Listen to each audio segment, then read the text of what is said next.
নমস্কার বন্ধুরা, কোনেরক টেম্পলের আগের ভিডিওটা যেখানে আমি শেষ করেছিলাম এই ভিডিওটা সেখান থেকেই শুরু করছি। এরপরে এক্সপিরিয়েন্স কেমন ছিল সেটাই আমি আপনাদের সাথে শেয়ার করব। টেম্পলের ঠিক অপোজিট সাইডে অনেক বড় বড় গাছ লাগানো আছে। সেই গাছের তলাতে মানুষ রেস্ট নিচ্ছে, অনেকটা হাওয়া আছে, ছায়া দিচ্ছিল, সেখানেই মানুষ বসেছিল। ওখান থেকে আমরা গাড়ি চড়ে চলে গেলাম লিঙ্গরাজ টেম্পলে।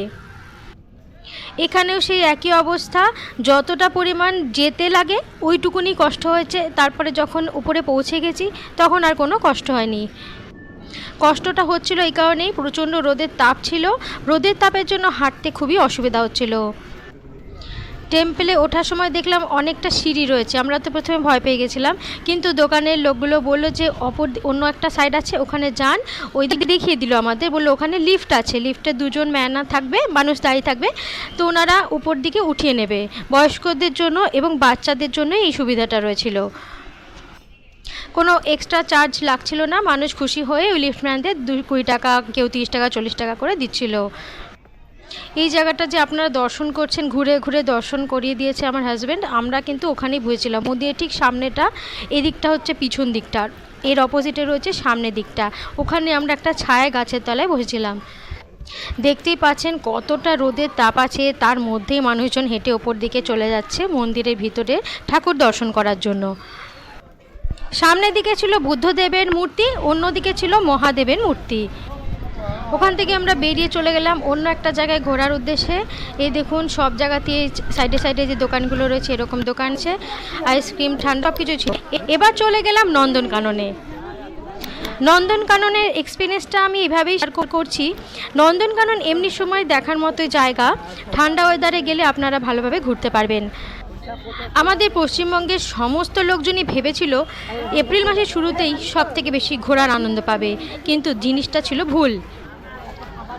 গিয়ে দেখলাম কৃষ্ণনগর থেকে কলকাতা অবধি যত মানুষ ছিল, প্রচুর লোক গেছে ঘুরতে পুরীতে এই সময়, মানে এপ্রিল মাসের শুরুতে।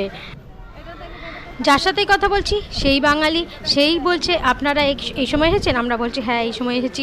5 দিনের ট্যুর নিয়ে সবাই ঘুরতে গেছে, আর কি ভিড়। সেই জন্য নন্দনকাননে গিয়ে এই অবস্থাটা বুঝতে পারলাম। টিকিট কাটার সময় তো ঢুকতেই পারছিলাম না, অনেক বড় লাইন দিয়ে, সেই যে কি অবস্থা কি বলবো, খুব কষ্ট করে ঢুকতে হয়েছে। তারপরে আমাদের অবস্থা কাহিল, ঠিক এই বাঘগুলোর মতো। এই গরমে বাঘেদের অবস্থা যে কি ছিল কি বলবো, হাঁপাচ্ছিল জিব্বার করে। কিছু কিছু বাঘ তো একদম গাছের ওপরে উঠে দেখছি শুয়ে আছে। চিতা বাঘগুলোরই অবস্থা ছিল সবথেকে কাহিল।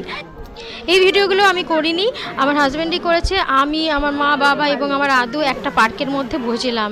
আমরা একদম হাঁটতেই পারছিলাম না, আর প্রচুর ভিড় ছিল, লোকে ঠাসাঠাসিতে ভর্তি ছিল, মানে আমি বলতে পারবো না, লক্ষ লক্ষ লোক বোধহয় গিয়েছিল ওই দিনকে।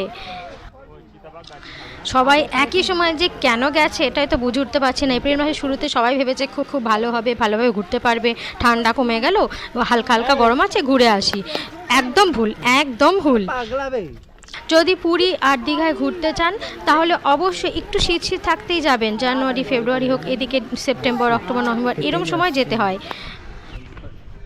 এপ্রিল, মে, জুন, জুলাই এই সময়গুলো ঘুরতে হলে একটু